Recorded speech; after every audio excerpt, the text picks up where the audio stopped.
Escucha En el Radar, episodio 41, con Felicito Ávila, exdiputado y excandidato presidencial del Partido Demócrata Cristiano, moderado por el periodista Rodolfo Colindres Erazo. Elimina los 5 tipos de dolor con Iboprodol Ultra, fórmula única. La generación Smart es la que siempre está conectada en todos lados desde su smartphone Tigo. Adquiere tu smartphone favorito desde 1,199 lempiras y disfruta de una super recarga de 10 GB de internet, más WhatsApp chat y llamadas ilimitadas a Tigo. Visita tiendas y puntos de venta Tigo. Saludos amigos, gracias por acompañarnos en un nuevo episodio del podcast En el Radar de Radio América.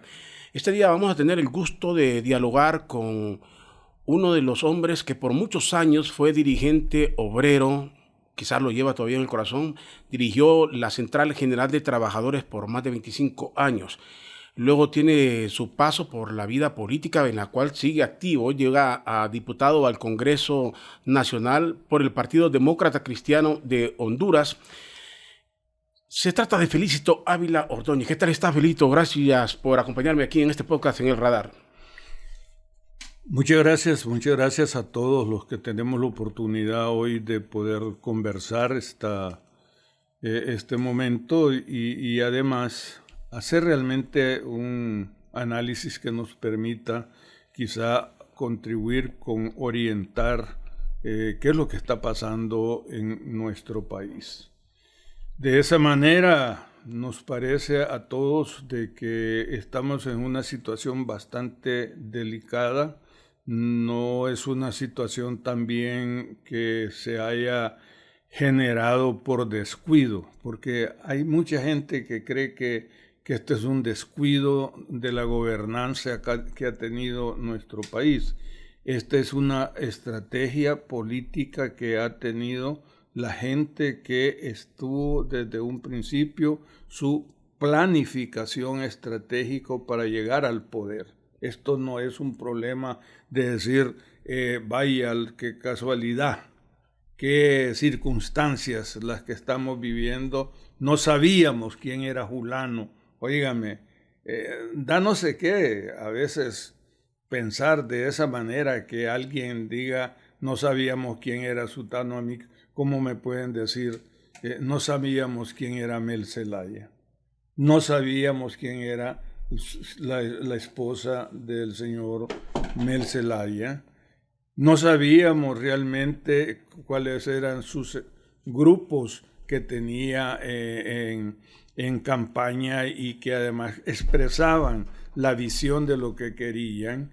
Desde ese punto de vista, a mí me parece que el pueblo hondureño no debe dejarse engañar, en el sentido pues de dar por considerado de que todo lo que hoy se está diciendo ha sido una casualidad la que se ha logrado insertar tanto en relaciones públicas, relaciones nacionales, relaciones internacionales, la diplomacia, la producción, la productividad, cuál es la visión que se tiene realmente para mejorar condiciones de vida de la gente que tiene más dificultades en su calidad de vida. Y eso pues nos preocupa. Bueno, dice usted, ha comenzado agresivo.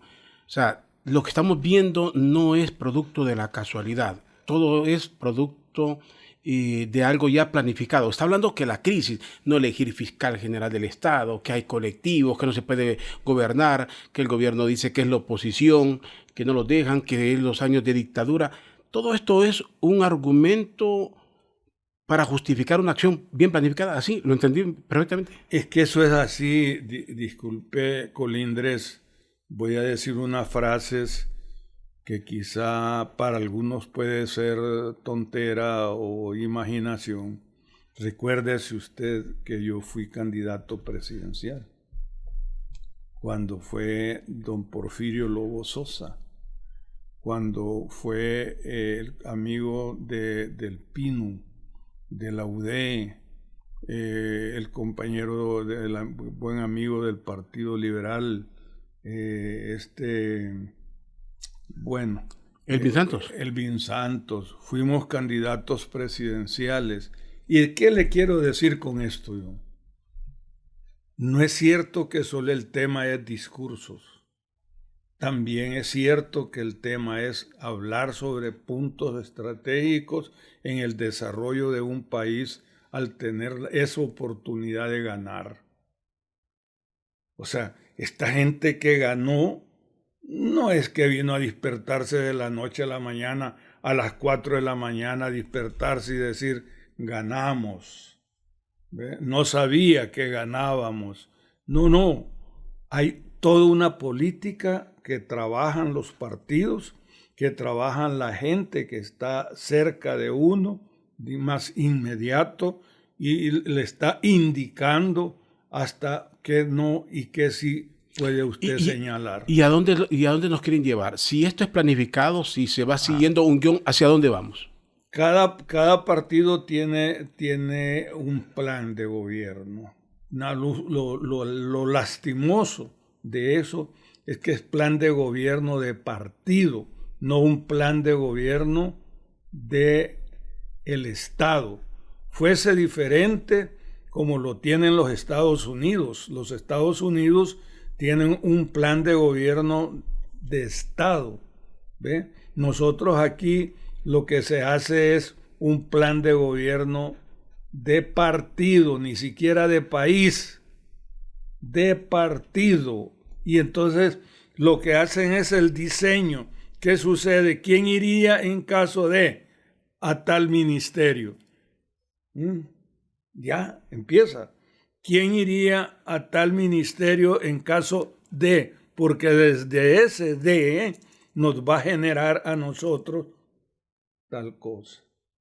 Entonces, el caso, por ejemplo, y reitero, por experiencia propia, qué cosa significa una planificación, una candidatura. Yo conozco a hombres, por ejemplo, como el finado Hernán Corrales Padilla, que tantos conocimos y apreciamos y éramos sus buenos amigos, y Hernán siempre andaba platicando y hablaba y qué sucede con el tema forestal, cómo pudiéramos atacar el tema forestal, cómo lo pudiéramos mejorar, cómo pudiéramos mejorar el otro tema. O sea, me explico, siempre había una conversación alrededor de esto. El problema del hoy es que el plan de partido tiene que ver con la continuidad del 2009. En el 2009, voy a decir esto, Colindres, por lo siguiente. Habían dos opciones en el 2009. Una de ellas, de las opciones que había en el 2009, era el golpe de Estado. Y todos amenazados. Es posible y es posible el golpe de Estado. Esa era una opción desde donde se manejaba la casa presidencial del señor don Mel Zelaya.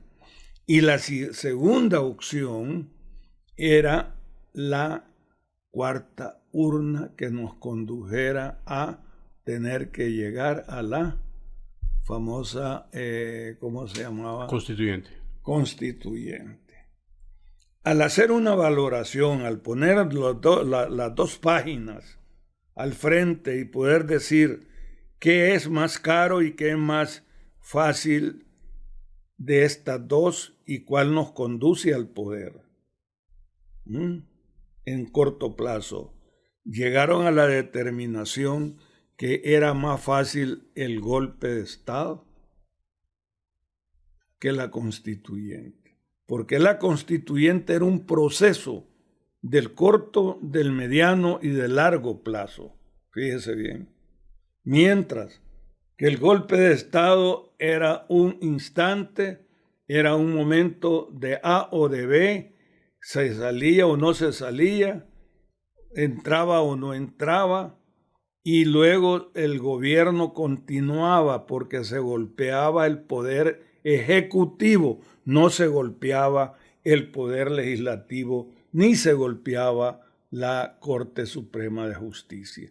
Entonces decidieron por lo que era el golpe de Estado. Entonces esa continuidad de la vista que se tenía en aquel momento, en el 2009, es la que se traslada para esta fecha que hoy tenemos en el gobierno de 2022. Pero usted me está diciendo que hubo, la elección en aquel momento fue el golpe de Estado. ¿Y en qué le favoreció si se asume un papel de víctima donde el exmandatario fue a Costa Rica, dicen que en Payaman, una historia que todo el mundo la conoce? ¿En qué le favoreció en que forma un partido? O sea, era un proyecto a largo plazo. Le regalan un partido. Sí. Porque, óigame, atrapa a los liberales y los conduce y los hace partido a su favor, ¿no? En primer lugar. En segundo lugar, se declara un mártir efectivamente nacional e internacional. Y en tercer lugar, pacta muchas cosas, y ustedes como periodistas lo saben, pacta muchas cosas con el presidente don Porfirio Lobo Sosa, que yo no sé que haya pactado tampoco, se lo digo, pero sí sabemos que pactó cosas para que él dejase gobernar al presidente Lobo en su momento. Entonces, ahora, pero el plan le sale a la perfección a don Manuel Zelaya, porque pues se ha aventurado. Claro. ¿Qué riesgo corría? Por eso yo le estoy diciendo, ay, que no sabíamos qué era lo que venían a hacer estos tales aquí. Ay, que no se sabe que la señora aquí, que la señora allá. Óigame, eso es lamentable, los que no sabemos qué es lo que ha sucedido y cuál ha sido la imaginación que se tuvo para proceder a destacar de 1 al 2, es decir, de lo que era el golpe de Estado o de lo que era la cuarta urna. Y la decisión por el golpe de Estado es porque hacía más escándalo nacional e internacional, hacía más posibilidades de que les dieran el partido lo más rápido y los liberales unidos se sumaran a Amel Zelaya porque era quien gobernaba y era además la oportunidad de volver a un proceso electoral sin perder las elecciones tal cual las podía perder si iban a una constituyente. Porque usted me lleva a un escenario similar al de Hugo Chávez. Ya no sigo hablando, hombre. Hugo Chávez, usted me quiere decir un plan similar al de Hugo Chávez, que como militar provoca un golpe, va preso, pero al final lo lleva al poder y forma una dictadura que hasta la muerte, pues, porque así fue hasta la muerte de él. ¿Ese es el plan perfecto para acá? Ese es el plan perfecto. El plan, como le digo, que pareciese que todo es un accidente. Un accidente que tuvimos y que lamentamos y que como todo mundo estaba en contra de Hot, fuera Hot, fuera Hot, fuera Hot, entonces fue parte de la utilización que se hizo dentro de las campañas verbales que se estaban utilizando. ¿Cómo marcaría usted la diferencia entre este gobierno, su plan no democrático, así como usted lo plantea, con el gobierno de Juan Orlando Hernández, que se califica como dictadura y que el partido en el poder lo califica como dictadura también?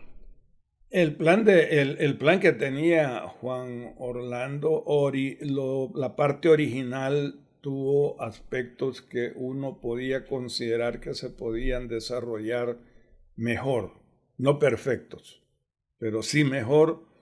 Tenía una asesoría diferente. ¿Pero mejor para quién? ¿Mejor para él o para el país? No, para el país, en ese momento. O sea, en el principio, hablamos de un gobierno de inicio, un gobierno no que se abre a la entrada, sino que un gobierno de inicio que consideraba que podía destaparse. El problema de Juan Orlando es que abre las puertas ¿verdad? Y en ese abrir de las puertas, las mismas se conducen a tener varios aliados que lo conducían y lo envolvían dentro de todas esas circunstancias en que hoy está Juan Orlando embarrado.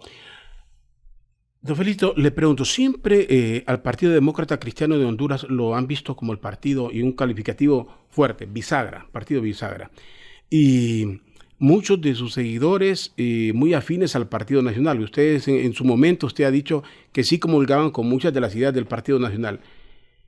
¿Es porque hay simpatía o verdaderamente había un plan mejor en el gobierno de Juan Orlando? Hubo más simpatía en el gobierno de don Porfirio Lobo Sosa. No de Juan, sino que de don Porfirio. De don Porfirio Lobo Sosa. En ese entonces fue cuando el Partido Nacional se adherió a lo que es la Organización Demócrata Cristiano de las Américas, AODCA. Este acto fue latinoamericano, se realizó en El Salvador, y ahí fue donde se admitió al Partido Nacional, a la Organización de las Américas, AODCA, y se admite por había un requisito que varios años atrás, desde cuando estaba Rafael Leonardo Callejas y otros autores latinoamericanos, ¿verdad?, luchaban por esa adhesión del Partido Demócrata Cristiano a otras corrientes latinoamericanas que pertenecían a AODCA, o a AODCA que se perteneciera al Partido Nacional. Entonces, desde ese momento, desde que estaba Rafael, había todo un esfuerzo que hubiese esa adhesión del Partido Nacional a la organización. Entonces, inclusive, yo quiero decirle que instituciones como la Fundación Konrad Adenauer, que es una organización que tiene procedencia eminentemente demócrata cristiana alemana, es una de las que siempre ha contribuido con el desarrollo ideopolítico y doctrinario de la DC. Sí, y quiero entender bien. Entonces, la democracia cristiana es un partido de derecha también. Elimina los 5 tipos de dolor con Iboprodol Ultra. Fórmula única. La generación Smart es la que siempre está conectada en todos lados desde su smartphone Tigo. Adquiere tu smartphone favorito desde 1,199 lempiras y disfruta de una super recarga de 10 GB de internet, más WhatsApp, chat y llamadas ilimitadas a Tigo. Visita tiendas y puntos de venta Tigo. ¿O conservador? ¿Cómo lo define? Para mí es un partido más, diríamos, de mayor claridad ideológica, ¿no? Con un pensamiento ideológico. Y los pensamientos ideológicos nunca es uno de un extremo o de otro extremo. Es un pensamiento ideológico que le da la visión de lo que usted quiere y lo que usted determina. Pero le pregunto esto. ¿Lo entienden ustedes los democristianos, pero lo entiende la población y el votante? Porque en el votante, en la democracia cristiana, al igual que el PIN, estos partidos que ya vienen por acá, emergentes, no han logrado crecer. La UD que desaparece prácticamente, no logran crecer. Y la gente los ubica, como decíamos, como bisagras, algunos afines a un gobierno. De hecho, un diputado actual del Partido Demócrata Cristiano de Honduras se le considera bien afín al Partido Libre. Esa es una de las grandes dificultades que nosotros siempre hemos calificado en la democracia cristiana. Una institución política con un pensamiento profundo, con una doctrina de un país, de un desarrollo de personas, no de cuadros ni de paredes, de personas. Yo recuerdo una vez, y aquí sí, no sé si se permiten algunos lapsos de incidencias que hayan pasado en el devenir de la historia. Algunos conocieron a Víctor Inocencio Peralta, al indio Peralta de la UNC. Y estábamos inaugurando un congreso de la CGT en el Teatro Manuel Bonilla. Siempre llegaban las principales autoridades del país a los actos de la CGT. Siempre teníamos ese orgullo. Militares, políticos, personalidades iban al acto inaugural de la CGT. Siempre era eso. Y pasó a la tribuna el doctor Hernán Corrales Padilla. Hizo un discurso, pero lindísimo discurso, un discurso de fondo, de ir a la maravilla, llegar al cielo y que Diosito nos vistiera allá de santos a todos nosotros. El discurso de Hernán. Sigue en el orden de la palabra el amigo y compañero Víctor Inocencio Peralta, secretario general de la UNC. Se quitó un sombrero viejo que andaba. No le gustaba eso, pero lo hizo por respeto a la bandera. ¿Ya? Con un dedo tieso. Yo no sé qué tanto es el hablar de esta gente aquí. Si vienen a hablar cosas que nadie les entiende, ¿para qué vienen? Yo pregunto, ¿saben qué dijo el doctor? Y la gente empieza a reírse y aplaudirle, y empieza el hombre a soltar la lengua y a decir cosas, ¿verdad? Y en cosas verdades que estaban pasando en el país y todo. Entonces, ¿a quién aplaudieron? A Hernán no lo aplaudieron, a mi querido amigo, que Dios lo tenga en el reino. No lo aplaudieron. ¿A quién aplaudieron? Aplaudieron a Víctor Inocencio Peralta. Esa fue nuestra gran dificultad de partido. Y hacer un partido con un pensamiento político, doctrinario e ideológico, con una visión, ¿ve? Con una plataforma que trataba entonces de poder decirle al pueblo hondureño, queremos que haya un ser humano diferente.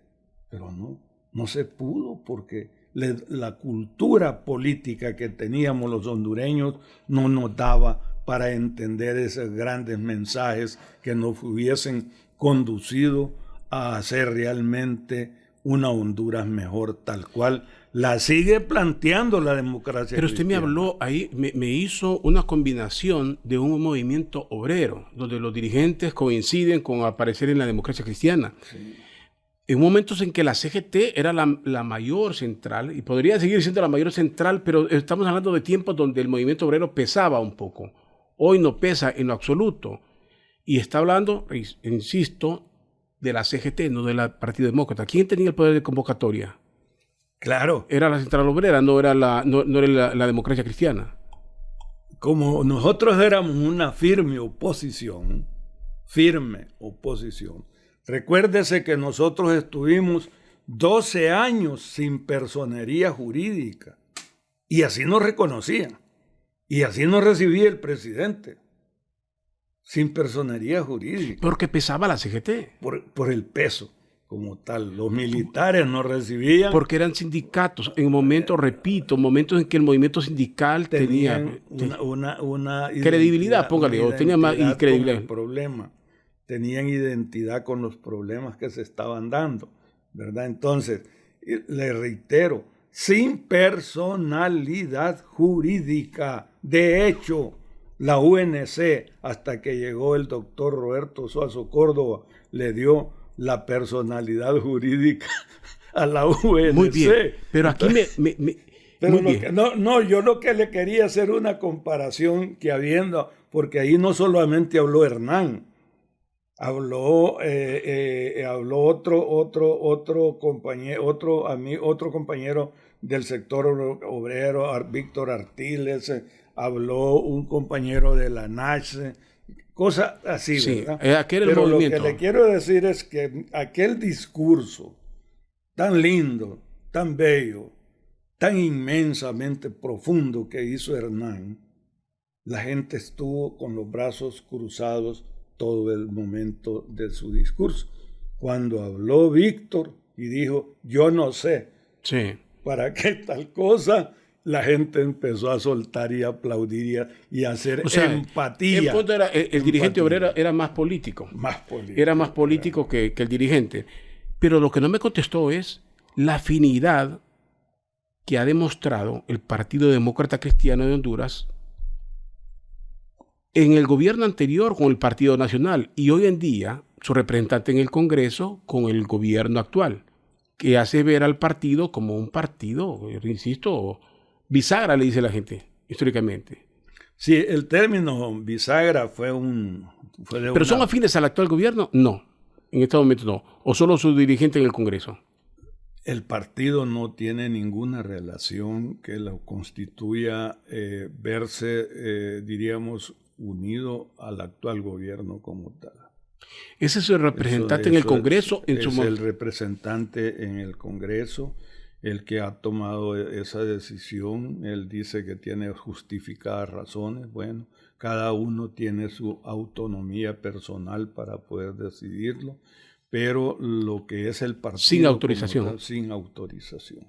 El partido no ha autorizado ninguna de las medidas que haya aprobado el señor diputado actual Carlos Raudales. Carlos Raudales, y todavía el partido sí está por iniciar sus procesos que tiene para poder determinar su razón de A él le escuchamos decir también que el Partido Demócrata está tomado, han llegado muchos nacionalistas.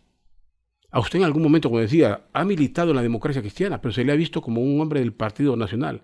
Godofredo Fajardo, que hoy figura y quiere ser candidato por la DC, fue uno de los llamadores a las emisoras, considerados de los achichincles, términos pesados, decía, del Partido Nacional, se pelea con el Partido Nacional, con la cúpula, y quiso ser candidato por alcalde por el Partido Liberal. Y luego termina en la democracia cristiana. Verdaderamente es que los nacionalistas salieron huyendo. ¿Usted es parte de eso? ¿En algún momento hay un sentimiento más nacionalista? No. Mire, ahí hay cosas que es bueno bien aclararlas. Ese proceso electoral que lastimosamente fue un proceso bastante fraccionado por razones de salud. Vaya, por ejemplo, el año 20 fue todo un año de temas de salud, el COVID. Todo eso atacó y no dejaron que la gente, no se pudo, pues no es que no dejaron porque nadie iba a ir a quitarle algo a otro y decirle no vayas si sabía que era su problema de salud. Entonces hubo muchos problemas de ese orden que se afectaban y normalmente se trabajó más por la vía, diríamos, por la vía del seguimiento técnicos que por la conversación, como sí, lo hacíamos cuando... Lo virtual, lo virtual. Que cuando sí, lo hacíamos con Pepe y los demás, que íbamos a las conferencias, los cuatro, porque no le gustaba presentarse al representante de Libre, que era el compañero que era de la UN, del INA. César Hahn. Entonces solo nos presentábamos los cuatro a los actos, a hablar con la gente, a platicar con la gente, a expresarle a la gente, cara a cara, candidato a candidato. No era una cosa que un candidato le daba la espalda al otro. No, cara a cara discutía. No, cada candidato era una cosa muy distinta, y este último que se dio fue totalmente diferente, y entonces usted no sabía si tenía dos líneas conectadas, una en el grupo A, otro en el grupo B, y le podía estar diciendo al grupo B no, y le podía estar diciendo al grupo Sí. O sea, no fue una campaña realmente que se le diera la cara al pueblo hondureño como tal, sino que lo que se le vendió fueron argumentos de los cuales hemos hablado este rato, y no necesariamente la cara que el pueblo pudiese conocer y decir, pero los involucró a todos usted. Y me debió de me debió de la democracia cristiana. Le decía el papel de la democracia cristiana. Un tiempo con un partido, el otro tiempo con otro partido. Yo creo que la democracia cristiana, por su razón filosófica que ha tenido, tal vez se le haya considerado de esa manera. El problema de la democracia cristiana es el siguiente, es que no podemos, se lo digo yo de corazón, no podemos dejar que usted fracase y ver el otro que está tan felizoso de saber que usted está fracasando. Si la DC puede ayudar al país a salir de las circunstancias en que se encuentra, lo hará. O sea que el Partido Demócrata Cristiano de Honduras está dispuesto a cogobernar. Esa es la palabra. No es tanto el término cogobernar, está como diríamos, dispuesta por una concepción, por lo que es como tal, a asumir responsabilidad, aún a sabienda que la perdedora es ella, pero quien gana es el país.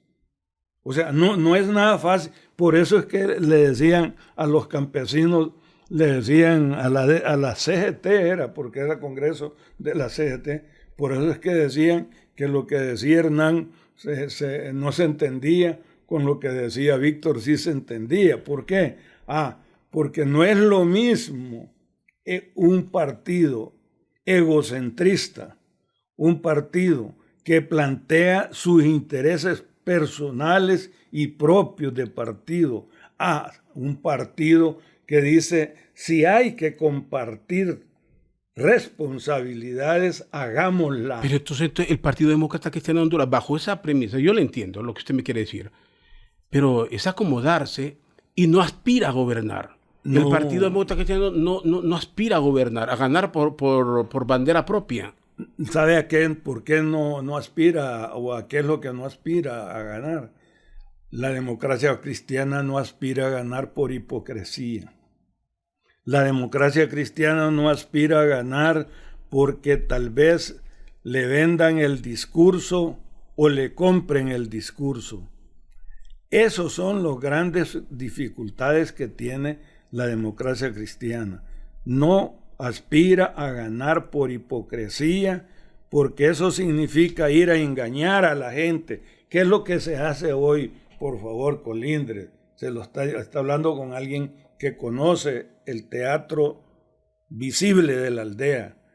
Le llevan una bolsita, por favor, una bolsita. ¿Con qué? Con un poquito de azúcar, con un poquito de café y otras cositas más. Y es hipocresía de decirle tenga, pero ya sabe, me va a ayudar, ¿verdad? En la campaña. Óigame, eso, por favor, eso la democracia cristiana lo odia. Pero se ha alineado con... Pero en el fondo se terminan alineando con los que entregan la bolsita. Es que el problema es el siguiente. Difícilmente podemos ser todos. Somos todos hondureños, pero no somos capaces de poder decidir como personas lo que somos. Ese es el problema. Ahora, vamos aquí en esta recta final de este diálogo así genérico. Usted dice todo lo que estamos viviendo hoy en día, nadie se debería extrañar, es planificado, todo forma parte de un plan y es la continuación del año 2009. Y que bien planificado, don Manuel Zelaya decide irse por la vía de buscar el golpe de Estado. ¿Qué se está haciendo o cómo se pretende cambiar que ese plan siga a la perfección si ese plan es nefasto para el país?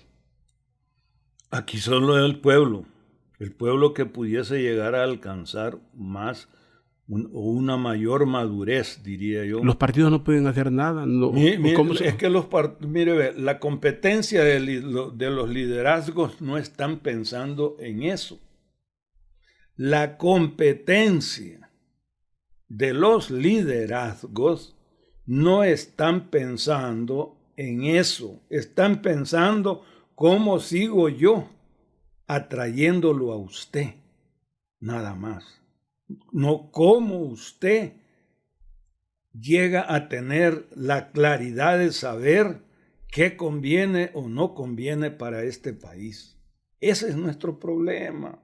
Y discúlpeme que me está trayendo aquellos momentos tan divinos que yo viví en la década de los 80, de los 90, cuando me tocaba el debate político con todos los amigos de diferentes sectores.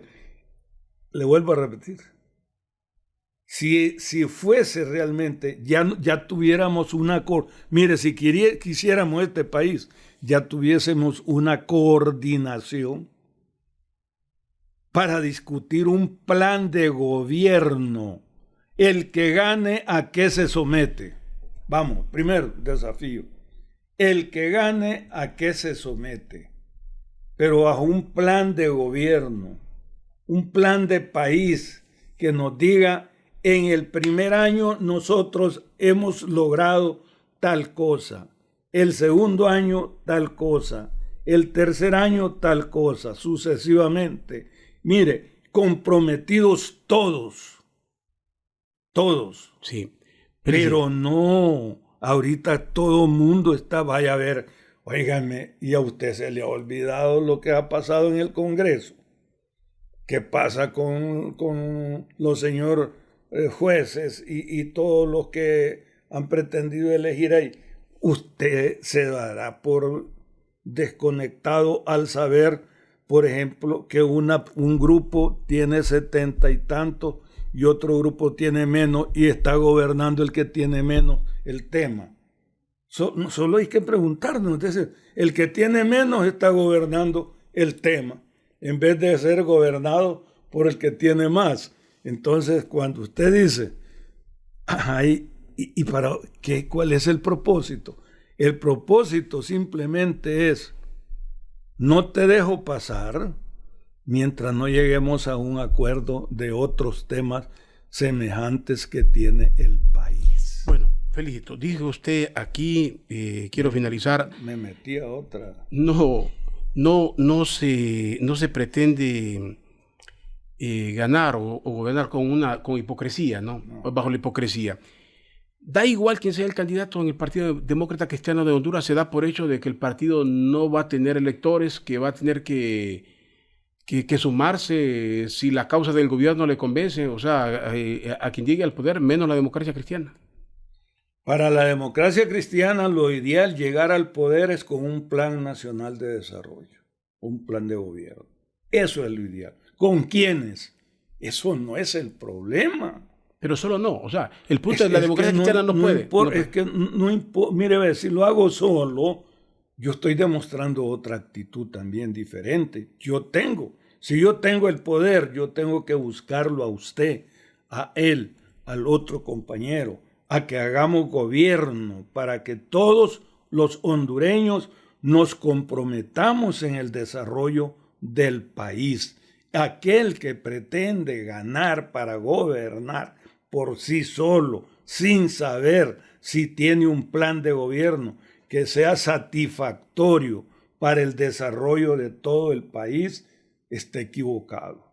Se lo digo con plena certeza. Está equivocado. Y la democracia cristiana quisiera eso. Nosotros quisiéramos ganar la presidencia, pero no solo para gobernar como demócrata cristiano, sino para decirle a usted de tal partido, mire, usted por favor, usted es hondureño, o no es hondureño. No quiere usted.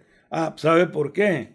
Porque aquí cada quien anda peleando la papita esa, ¿verdad? Que se señala tanto y entonces dicen, no, yo no participo de ese gobierno, que se lo lleve el diablo al que esté en el poder. Y el que está en el poder quiere mucho más que se lo lleve el diablo también a él porque no le quiere dar nada de uso al resto de la población. Concluyo aquí, brevemente, Felicito. Lo he visto que se emocionó y su historia. Y quiere decir que usted vive más con nostalgia aquellos tiempos de la Central General de Trabajadores, pero estamos hablando de los 80 y no lo actual. 72 para acá. De los 70 al 80. ¿Usted vive más con nostalgia? ¿Le gustaría más estar en esos tiempos que en la actual? Yo digo que a mí me encantaría, ¿sabe por qué? El momento, como dice usted, actual, porque contribuiríamos a buscar formas de crear la conciencia en el trabajador. En el trabajador, aquí han pasado cosas que no ha pasado nada. Todo el mundo le habla a usted. Pero, permita, han pasado cosas que no ha pasado nada, o sea, que pasan desapercibidas para el supuesto movimiento obrero del país. Es correcto. Y no es tema que vino de las nubes y cayó, y vaya, y nos dimos cuenta que cayó, vaya, por ejemplo, ¿cómo se llama? Este día que se quitó ando un poco fregado de la mente, ¿cómo se llama? El día, ¿empleo por hora? ¿O qué? Empleo por hora. Sí. Empleo por hora fue discutido mesa en mesa con los trabajadores. Empleo por hora se discutió en la Organización Internacional del Trabajo. Por favor. Y vaya a ver ahora, todo mundo se queja. Dicen, no, es que tenía partes que había que mejorar. Pues si había partes que mejorarla. El movimiento obrero tuvo que haber luchado por mantenerla. Pues, claro, porque era una apertura la que usted tenía para poder lograr una mejor condición de relaciones laborales entre el capital y el trabajo. Bueno, Felicito, yo le agradezco. Vamos a seguir dialogando en otros programas sí, con temas específicos. Hoy hemos hecho un poquito de historia entre todo y cómo se vive el país. Felicito Ávila, que fue secretario general de la CGT, diputado del Congreso Nacional por el Partido Demócrata Cristiano. Gracias, Felito. Son muy amables ustedes y se los agradezco profundamente haberme invitado y darme la oportunidad de extenderme a decir las cosas tal cual yo las siento. No es que las pienso, las siento. Felicito Ávila Ordóñez, miembro del Partido Demócrata Cristiano de Honduras, secretario general de la CGT por mucho tiempo, diputado al Congreso Nacional, nos acompañó en este episodio de El Podcast en el Radar de Radio América. Gracias a todos y estamos siempre con la invitación para un nuevo episodio. Elimina los 5 tipos de dolor con Iboprodol Ultra. Fórmula única. La generación Smart es la que siempre está conectada en todos lados desde su smartphone Tigo. Adquiere tu smartphone favorito desde 1,199 lempiras y disfruta de una super recarga de 10 GB de internet, más WhatsApp, chat y llamadas ilimitadas a Tigo. Visita tiendas y puntos de venta Tigo. Encuéntranos en Spotify, Deezer, Apple Podcast y Google Podcast como Podcast Radio América HN y en nuestra página web www.radioamerica.hn.